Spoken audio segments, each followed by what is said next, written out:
Hey guys, what's up? So a little over 3 months ago, I reviewed this M4 Macbook Air. Now, being a content creator, usually my personal machine will be a pretty specced out MacBook Pro. Video editing can get pretty demanding on a computer. Working with raw video files, color grading, using multiple layers of plugins and effects, that can really put some stress on a computer, and it requires a pretty beefy machine. So I'm so used to going for a higher end MacBook Pro that I haven't really ever considered a MacBook Air as my main machine.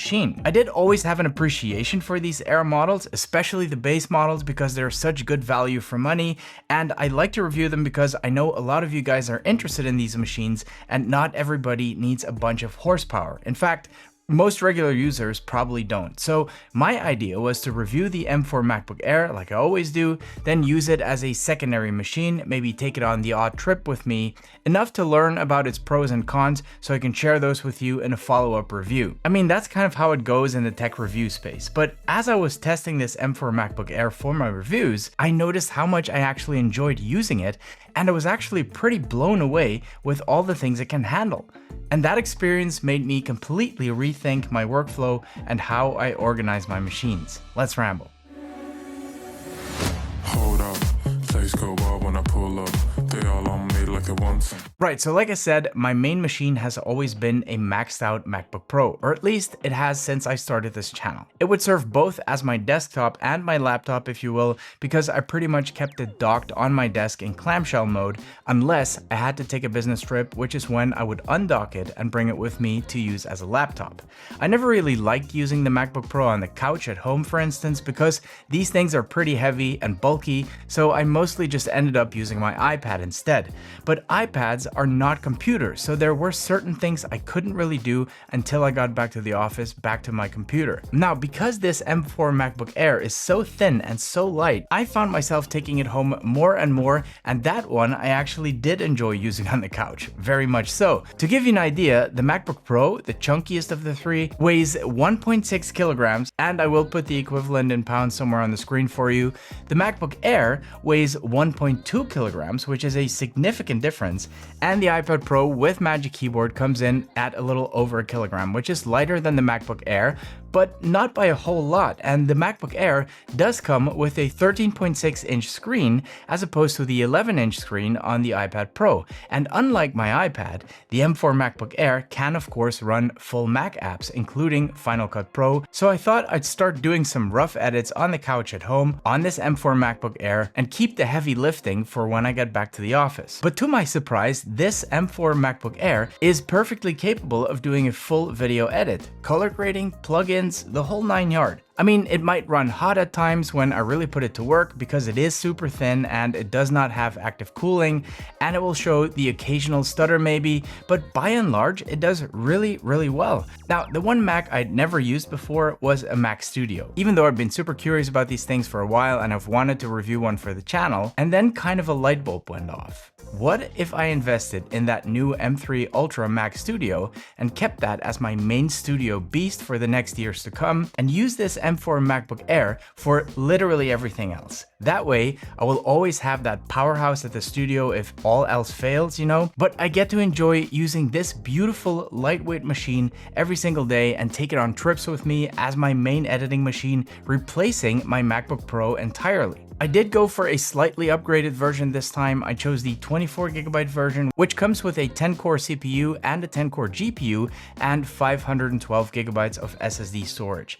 The 256GB option for me personally just isn't enough, especially after you subtract the storage used by the system, because I want to be able to run at least one whole video project from the internal SSD. 256 doesn't quite cut it, but I didn't want to upgrade the storage any further than 512 because Apple storage is very expensive, and I kind of wanted to keep the value for money balance with this machine. The rest I can easily supplement with external storage. I had this Acasis Thunderbolt 5 enclosure laying around from an earlier review, and I found a great deal on this Samsung 990 Pro SSD on Amazon, so I paid about $250 for 4 terabytes of super fast storage. In contrast, Apple will charge us $600 for half of that storage. So yeah, no thanks. I picked the new sky blue color mostly because it was new, but I'm actually really happy I did because it's a lovely color and it hardly shows any fingerprints, which is a big plus for me.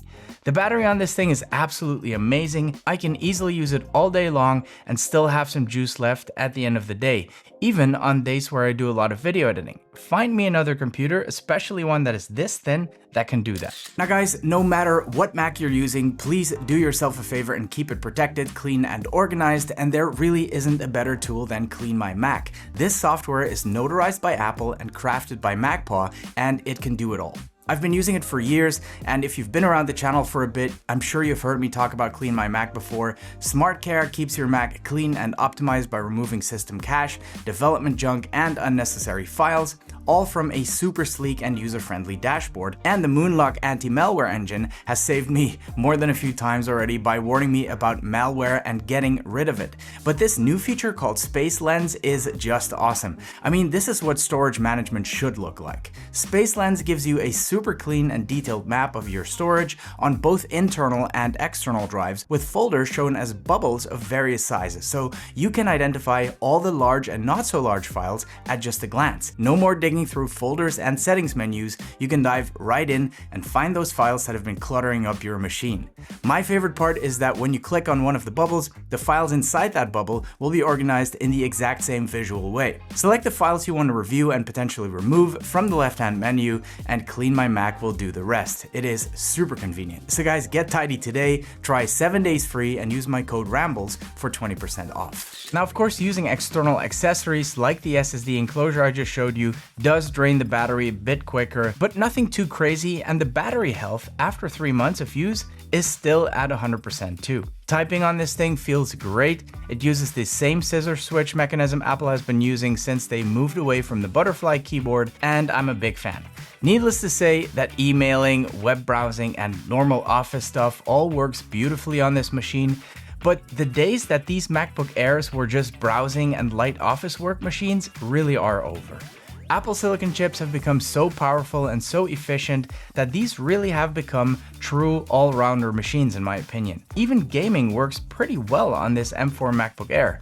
Lies of P, which is essentially a AAA title, runs buttery smooth and it is super enjoyable, even on the smallest screen. Paired with a controller, I could easily sink a few hours of gaming into this. And while this is only an LCD display, it is a very nice IPS panel supporting a resolution of 2560 by 1664, and the colors are really vibrant and accurate with True Tone technology, so everything looks nice and crisp. The Air does top out at 500 nits, which is a lot dimmer than the MacBook Pro, which does have that liquid Retina XDR display, and it can go all the way up to 1600 nits in HDR. The iPad Pro has arguably the nicest screen of them all, with that tandem OLED display delivering 1000 nits even in SDR mode, and a peak brightness of 1600 nits in HDR as well. That display is just absolutely killer. And the Air also has only 60 Hz, while both the MacBook Pro and the iPad Pro have a ProMotion display of up to 120 Hz, and side by side, you will definitely notice. But when I'm using the MacBook Air on its own,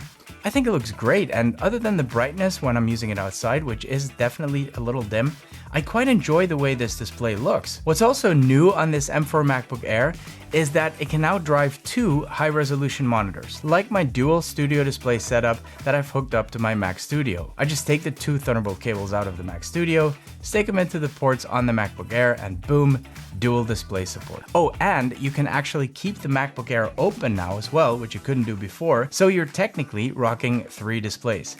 Pretty darn impressive for a machine this light and this thin. Now that does bring me to one of the biggest drawbacks for me, the lack of ports. As a creator, I do miss having an SD card reader on my MacBook, and having only 2 Thunderbolt ports isn't it either. You're gonna need a dongle at some point, but that's a relatively small price to pay in my opinion for getting this kind of portability.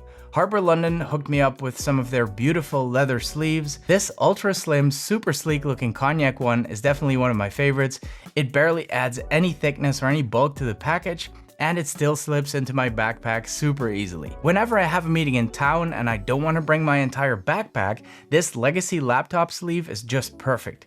Super soft leather, soft lining inside so I don't scratch up this beauty, and the zippered pocket on the front can easily hold a couple of accessories like my SSD drive and maybe a pair of sunglasses. They're not sponsoring this video, by the way, but they do send me some of these cases from time to time, which I really appreciate, so I just wanted to give them a quick shout out. The webcam on this thing is the standard 1080p HD cam, just like the MacBook Pro. It's nothing spectacular, but it's perfectly fine for a quick call with a colleague or a client, especially when there's decent lighting. Microphones on these MacBooks are actually superb, so even though I prefer using a pair of headphones when I do my meetings for privacy reasons mostly, you can totally get by using the internal mics and speakers. So guys, what can I say? After 3 months of using this thing on a daily basis, I'm really pleasantly surprised about how well it performed. I love the design, I love the color. It is super light, the display is actually very nice, no fan noise, and the battery life is an absolute dream. Now, of course, there's gonna be users out there for whom this is not enough, like some graphic designers, and you're probably not gonna be looking at this thing for working with large language models either. But if you're that specific type of user, you already know who you are, and you're not gonna be looking at a MacBook Air for your work anyway. But for the other 95% of us, I'm convinced that this machine is more than enough. I'll be traveling to New York very soon to attend Samsung Unpacked. I'm super excited about that, and I feel totally confident taking this M4 MacBook Air with me as my main machine. I will be shooting some cool content while I'm over there, so if you want to tag along for the ride, do subscribe to the channel. I'd love to have you here. Thank you so much for watching, and see you in the next one.